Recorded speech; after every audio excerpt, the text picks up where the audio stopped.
Madame, Monsieur, bonsoir et bienvenue dans cette édition d'information. Pas de titre, mais vous l'aurez constaté, l'actualité, c'est cette rencontre entre le PRG et entre le président de la République de Guinée et les centrales syndicales signataires du préavis de grève ce matin. Au terme de la rencontre, une déclaration a été rendue publique par la CNTG. Vous l'aurez tout à l'heure dans cette édition. Les évêques de Guinée expriment leur soutien à l'Assemblée nationale. Ils ont été reçus par l'honorable Claude Kori-Kondiano. Une visite qui fait suite à la conférence épiscopale des évêques et prêtres de Guinée. Compte rendu, François Lamar. Cette visite au président de l'Assemblée nationale intervient juste après la conférence épiscopale des évêques et curés des églises catholiques de Guinée. Le président guinéen était donc porteur d'un message qui récapitule toutes les préoccupations échangées par les évêques à la conférence épiscopale. L'essence du message que nous avons voulu transmettre, c'est que nous sommes là aussi pour prier pour eux, pour les soutenir dans nos prières, pour pouvoir prendre les bonnes décisions, parce qu'ils devront voter des lois en faveur du peuple de Guinée. Nous avons fait mention de la lutte contre l'épidémie Ebola. Les efforts sont conjugués de part et d'autre, parce que le gouvernement déploie de grands efforts, mais aussi l'Église participe à cette lutte pour l'éradication de cette épidémie.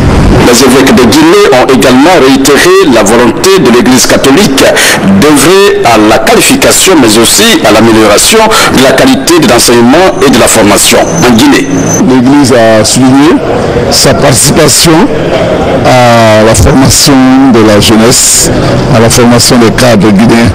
Et nous sollicitons donc l'État pour qu'il nous apporte toujours son assistance et ses subventions pour que nous puissions donc mener à bien cette tâche. En réponse, le président de l'Assemblée nationale a demandé aux évêques et aux curés de prier pour la réussite de l'Assemblée nationale dans ses activités au bénéfice des Guinéens. Le président de l'Assemblée nationale a par la suite reçu les acteurs de la société civile venus présenter le contenu de l'Observatoire citoyen des élections et de la gouvernance. Ce document qui récapitule les approches du monitoring de l'action parlementaire dans les organisations de la société civile guinéenne.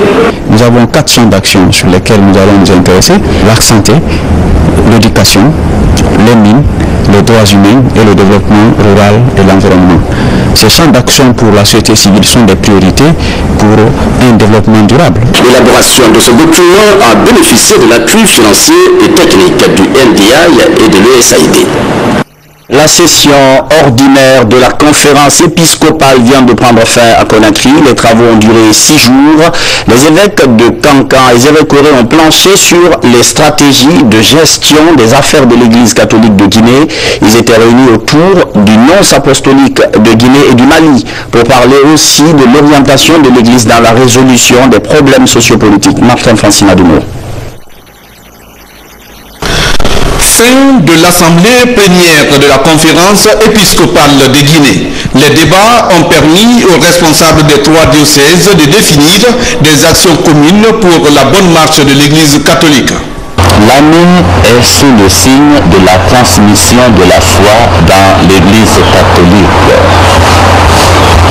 Et à Conakry, cette transmission passe par la prière, la catéchèse, la famille, les jeûnes, les sacrements et l'approfondissement de la connaissance de la Bible. Au cours de cette session ordinaire, il a aussi été question pour les évêques de Guinée de réfléchir à la situation sociopolitique du pays. Pour les hommes de Dieu, le gouvernement, les populations et les partenaires ont consenti à ces efforts pour le retour de la Guinée à l'ordre constitutionnel. Il recommande alors l'unité, le pardon et l'amour entre tous les fils du pays. Découvrir les choix du peuple, les partager avec tout le monde, mais découvrir également les souffrances de ce peuple et chercher les solutions à ces problèmes. Donc la conférence s'est réunie dans ce sens pour essayer de voir comment l'Église travaille avec ses interprète avec ses religieux aussi laïcs, et comment elle organise le développement intégral de l'homme. À travers cette rencontre, l'Église catholique de Guinée redonne de l'espoir aux fidèles.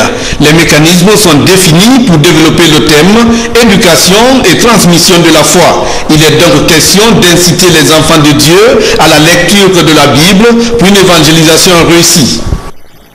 Éducation justement, mais aussi santé, la fièvre Ebola, on en parle de moins en moins puisque l'épidémie a été circonscrite, mais la chaîne de solidarité envers ceux qui vivent avec la maladie se poursuit. L'association des professionnels des banques et assurances de Guinée vient de faire une levée de fonds importante. Mohamed Sewar Soumar.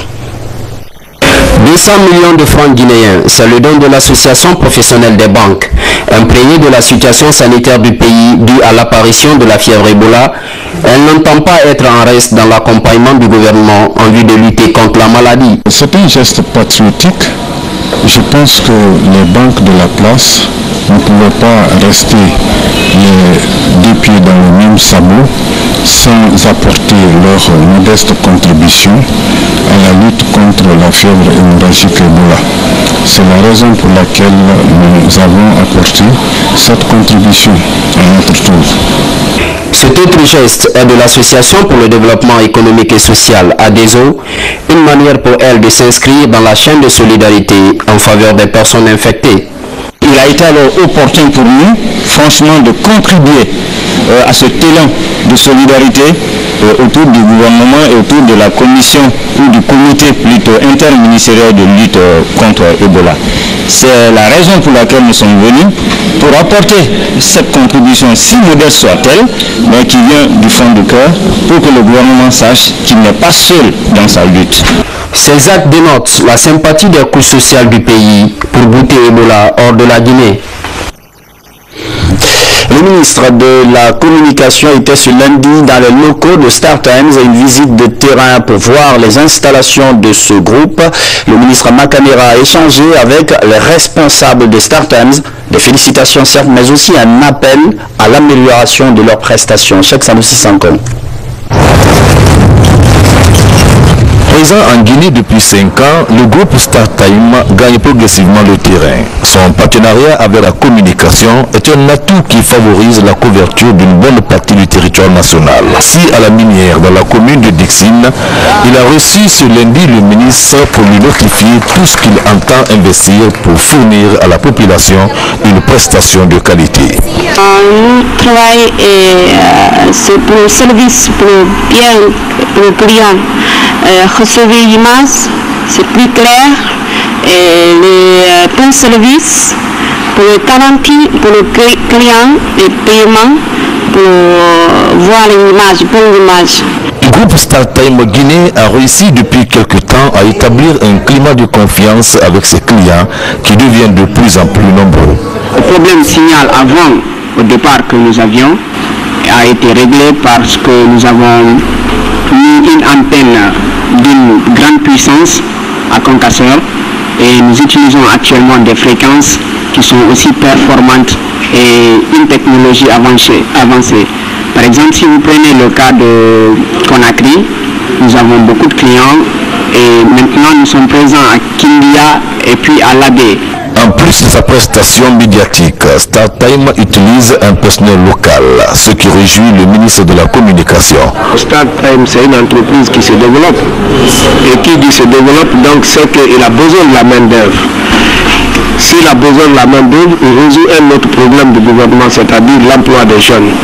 Mais ce qui est important surtout, c'est que nous, en tant que chef de département en charge de la communication, c'est notre partenariat avec StarTime.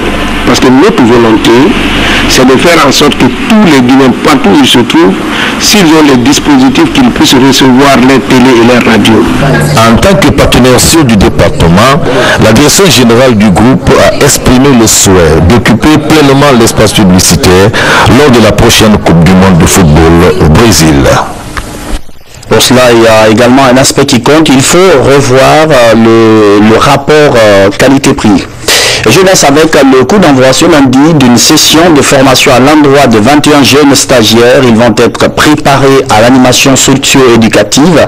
À l'issue de cette session, ils vont à leur tour former 600 jeunes à l'esprit de citoyenneté et de responsabilité sociale. Mais pour quel impact? Élément de réponse dans ce reportage de Diana Yansani.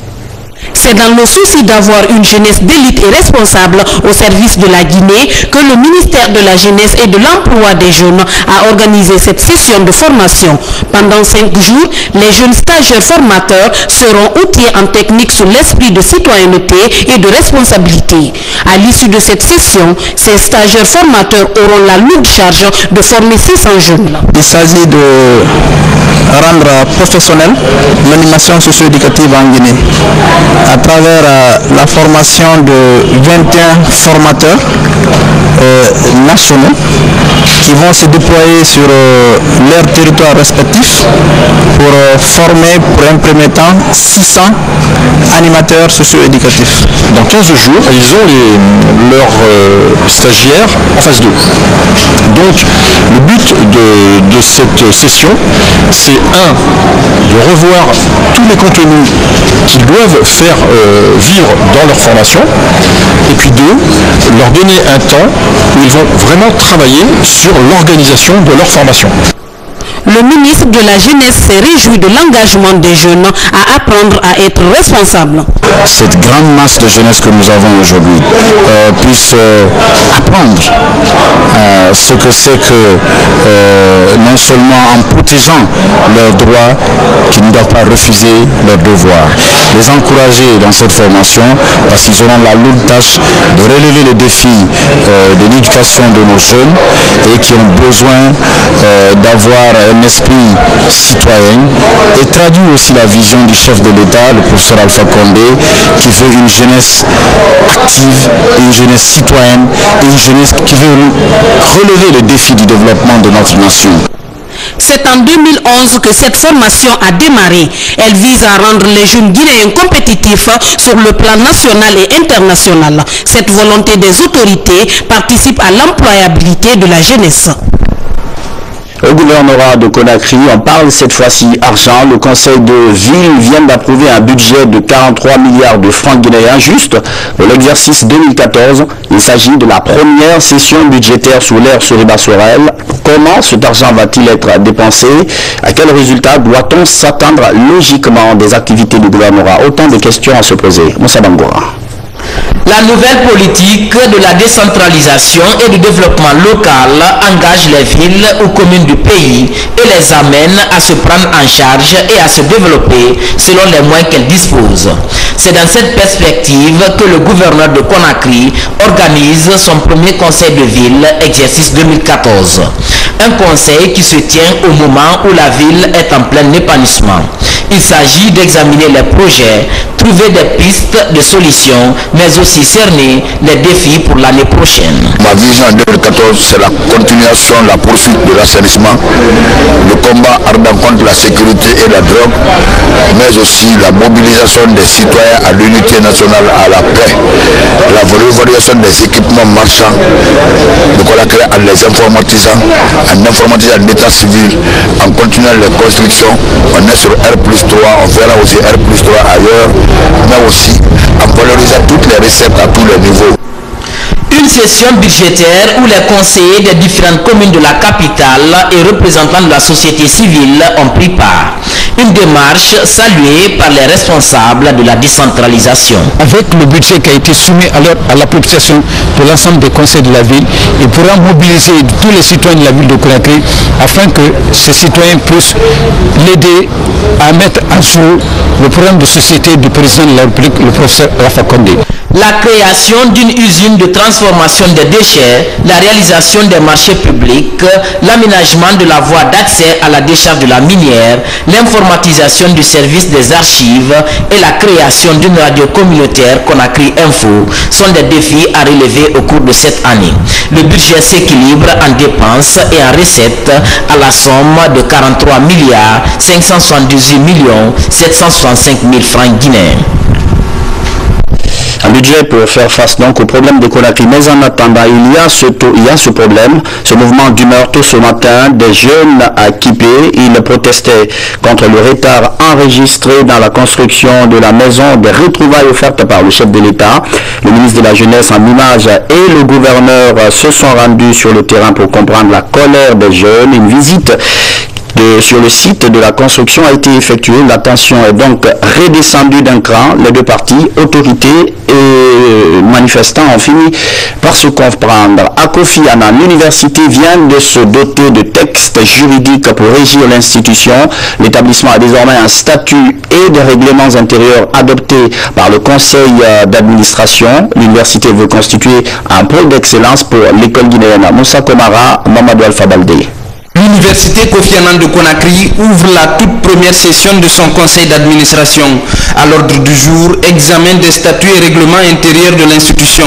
À l'entame des travaux, les participants ont tout d'abord félicité le fondateur pour le volume d'investissement avant de parcourir les statuts et règlements intérieurs de l'université pour amendement. Ce conseil d'administration va permettre de réorienter les activités de Kofi Annan dans le bon sens.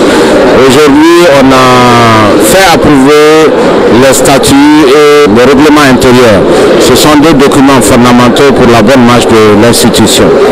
Ensuite, nous avons noté des directives qui ont été données par le conseil d'administration, notamment d'aller vers le marché pour améliorer les chances de nos jeunes qui sortent dans le marché du travail. Nous devons vraiment nous orienter, nous ouvrir vers le monde du travail, les organisations professionnelles, les grandes entreprises, l'administration. Le mode vestimentaire des étudiants et l'élargissement de l'institution aux villes de l'intérieur du pays ont été évoqués dans les recommandations.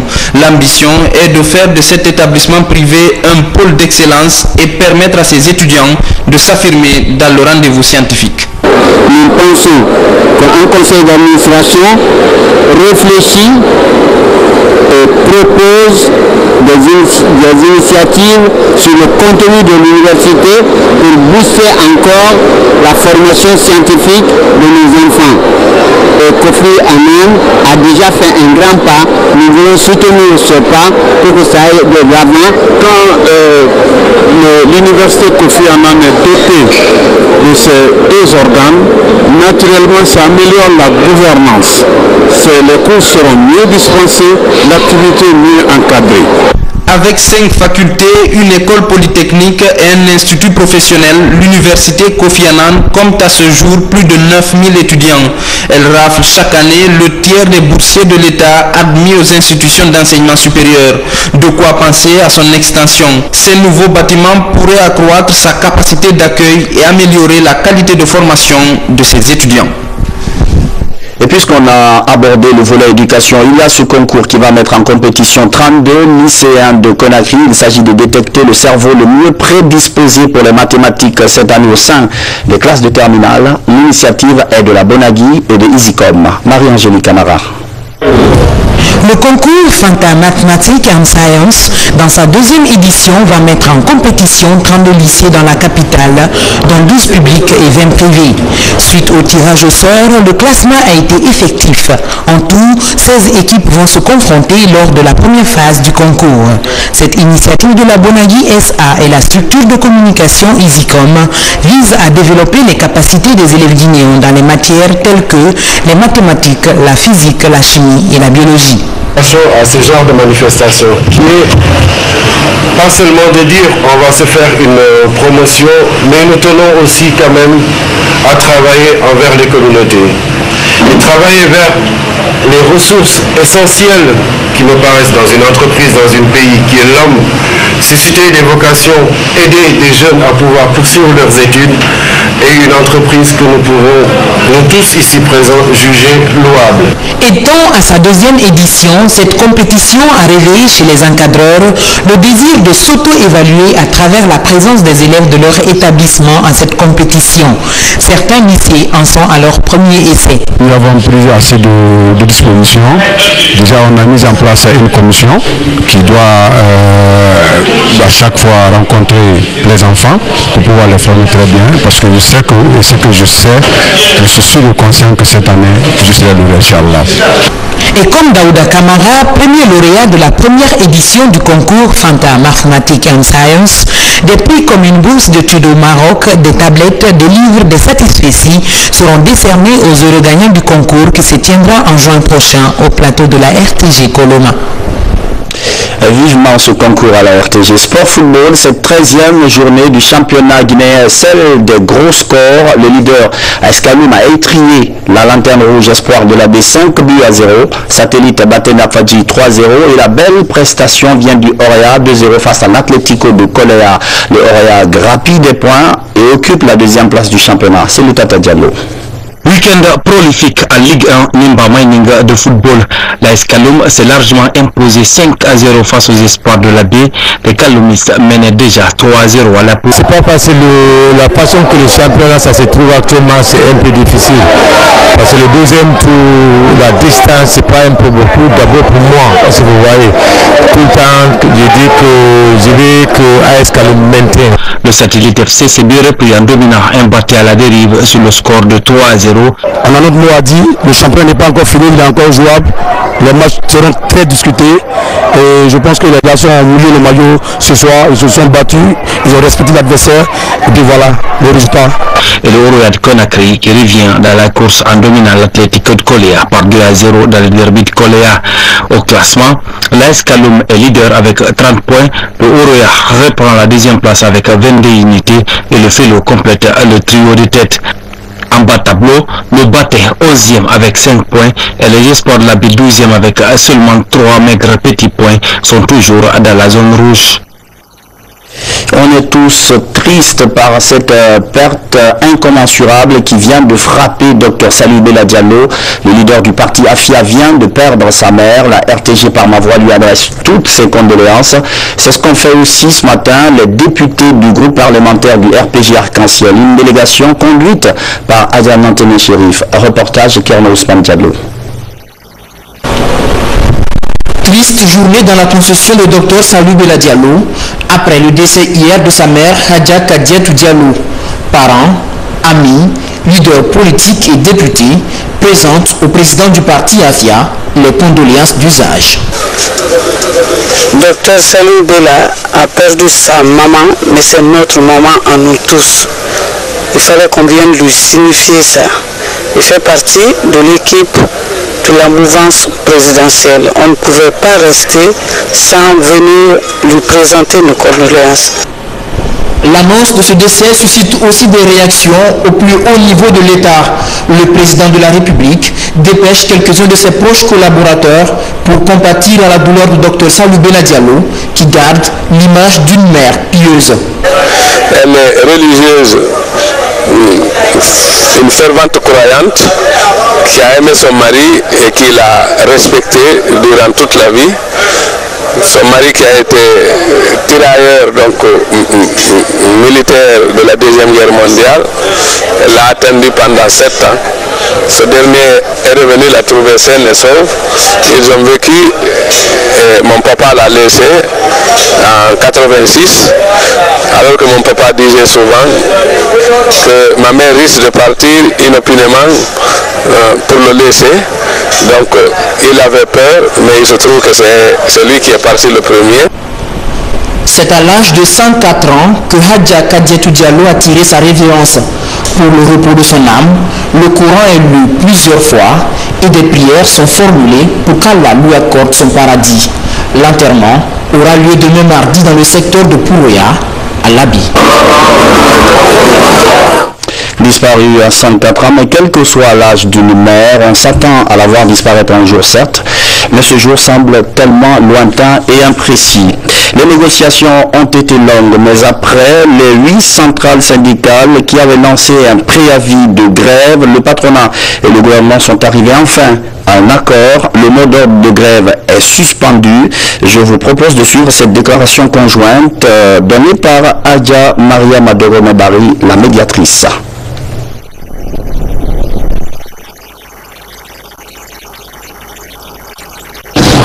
Protocole d'accord entre les centrales syndicales de la CNTG, de l'USTG, de l'ONSLG, de l'UDTG, de la CGSL, de la CGTG et de l'UGTG, ci-après dénommé le mouvement syndical guinéen, représenté pour le respect, pour le présent accord par la commission de négociation composée de Mamadou Mansare, Madeleine Tunkara, Mamadou Bapate Diallo, Casimir Diaoura, Abdoulaye Kamara, Ibrahim Sori Doumbouya, Kadiatouba, Mamadou Saliou Diallo, Ami Diouf, Khalifa Sangare, Boubacar Diallo, Amara Kamara, Aboubakar Sidiki Mara, Monou Doré, Marcel Tolou.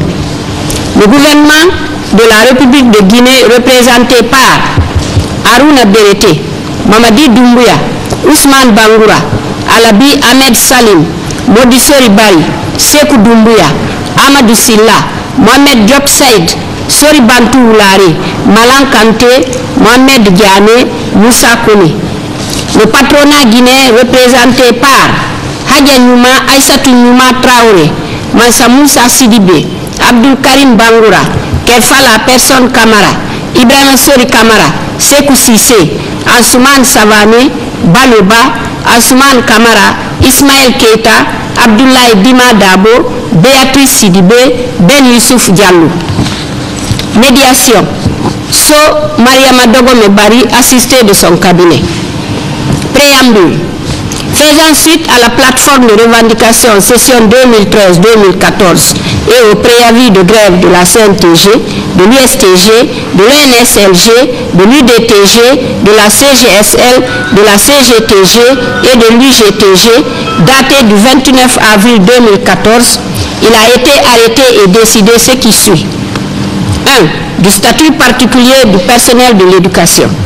Le gouvernement s'engage à commencer à payer manuellement les primes non encore payées pour une partie du personnel concerné, en commençant par Conakry, entre parenthèses île de Kassa y compris, au plus tard le lundi 12 mai 2014. Procéder à un rappel des primes sur la paye du mois de mai 2014 pour ceux qui ne l'auraient pas encore perçu. Procéder au paiement des primes et indemnités prévues au statut particulier à tous les personnels qui n'en ont pas encore bénéficié au fur et à mesure de la remontée des dossiers. Pour l'application de ce point, le gouvernement et l'intersyndical s'engagent à effectuer les démarches administratives nécessaires au plus tard le 30 juin 2014. 1-2. La commission tripartite constate avec regret que certains fonctionnaires bénéficient indûment des primes et ou indemnités. Elle demande à l'administration la suppression de ces primes et indemnités aux bénéficiaires en vue de leur remboursement au trésor public par les intéressés. 1-3. Les arriérés des primes et indemnités seront payés suivant un échéancier qui sera établi 1 mois après les résultats du recensement biométrique.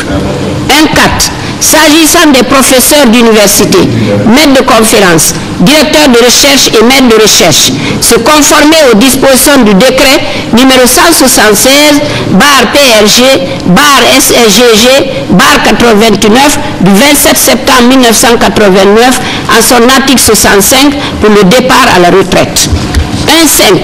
S'agissant enfin du vieillissement du corps enseignant du supérieur, la commission invite l'administration à mettre en place une politique de recrutement et de rajeunissement du dit personnel.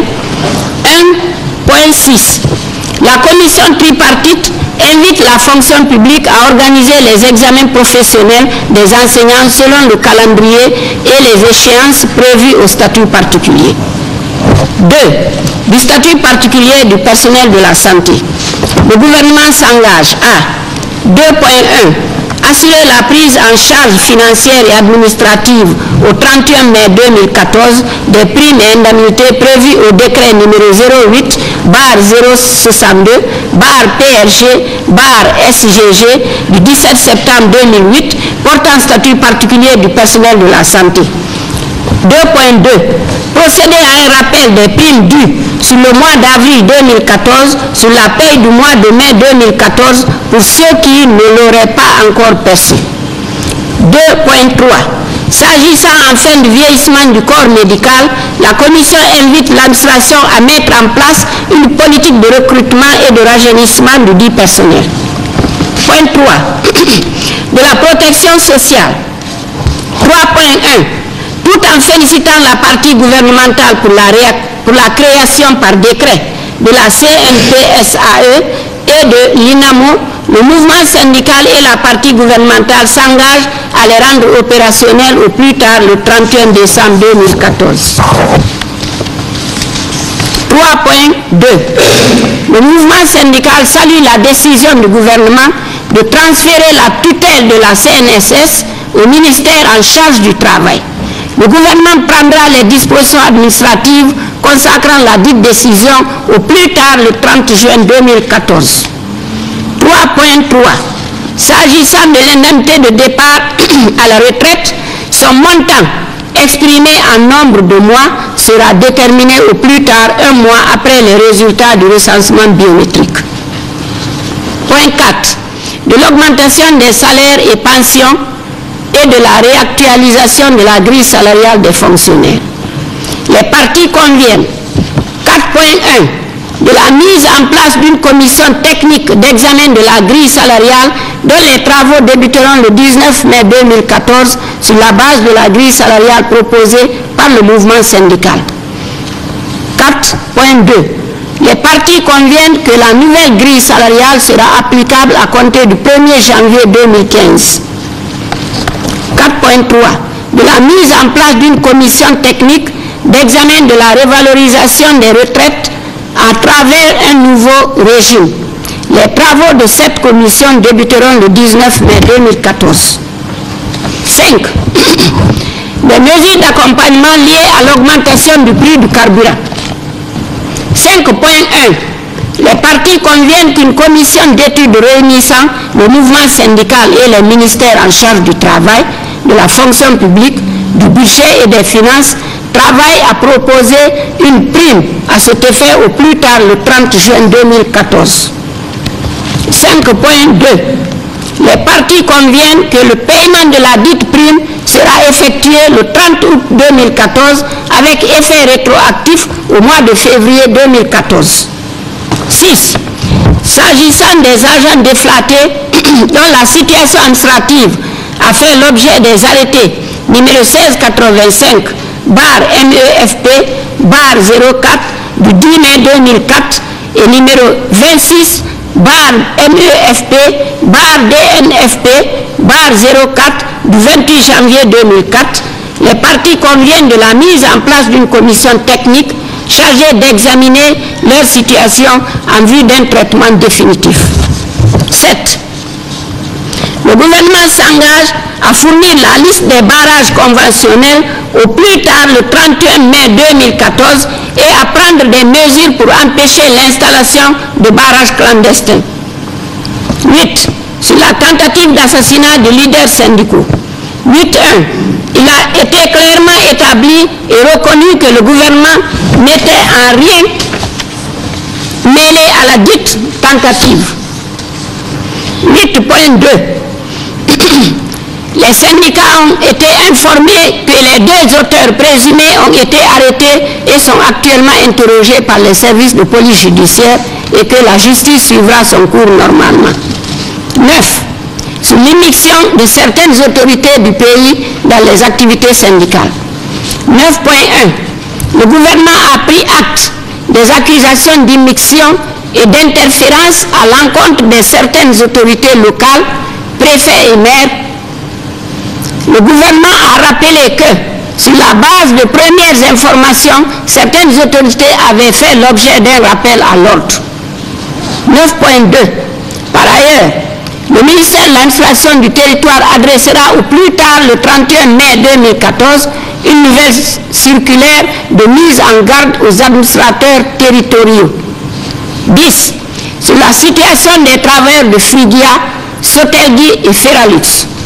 10.1.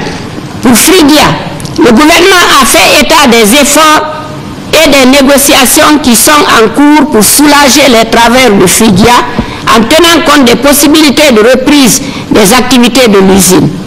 Le gouvernement s'engage à faire respecter les dispositions de l'accord de janvier de Paris sur le paiement des travailleurs. 10.2. Pour la SOTELGI, le mouvement syndical a été informé que la situation des travailleurs était tributaire de la procédure judiciaire en instance concernant l'entreprise. Cette décision ayant été prise le 29 avril dernier, le gouvernement rassure le mouvement syndical que les travailleurs de SOTELGI seront désintéressés conformément à la loi au plus tard le 30 juin 2014. 10.3. Pour FELALUX, la situation des travailleurs étant également tributaire d'une procédure judiciaire en cours. La Cour suprême s'étant prononcée le 31 mars dernier, le gouvernement s'engage à veiller à la correcte exécution de la décision de justice. 11. Concernant le SMIC, les parties conviennent qu'il est applicable dans tous les secteurs d'activité à compter de sa date de signature. 12. Sur la question du programme de construction des logements sociaux en faveur des travailleurs, les partis saluent l'initiative du président de la République d'attribuer des domaines constructibles aux enseignants pour la construction de logements sociaux. Les actes administratifs nécessaires à cet effet seront pris par les autorités et services administratifs compétents. Le gouvernement s'engage à étudier les modalités de financement de ce projet de logements sociaux. 13. Il reste entendu que les dispositions contenues dans les accords antérieurs non traités et compatibles avec les nouvelles décisions arrêtées dans le présent protocole sont applicables aux parties. 14. Les trois parties se réjouissent de l'esprit de confiance et de responsabilité qui a caractérisé les négociations et s'engagent à respecter scrupuleusement les clauses du présent protocole.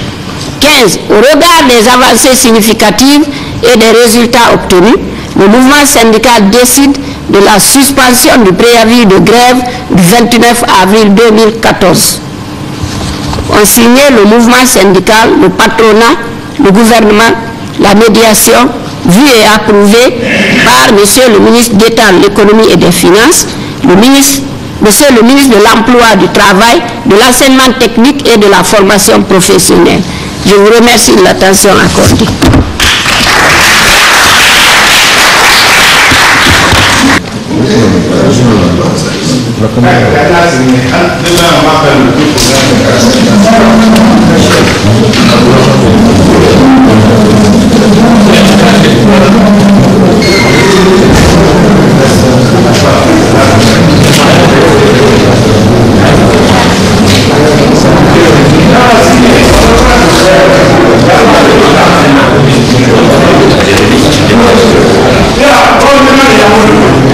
Je veux qu'il fasse attention sur le petit peu parti.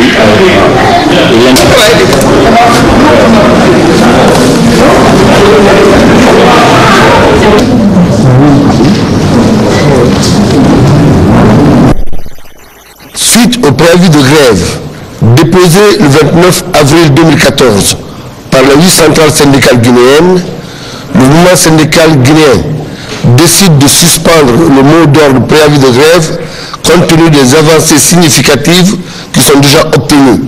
La lecture a été faite par la médiatrice de cette discussion. Je vous remercie. Tour à tour donc, Mariam Adogomebari, la médiatrice, et Amadou Diallo de la CNTG. L'information principale, c'est la suspension du préavis de grève, mais aussi cette augmentation de salaire dont on parle. La grille salariale va être analysée, étudiée et revalorisée dès janvier 2015. C'est la fin de ce journal. Merci de l'avoir suivi. Bonsoir et à demain.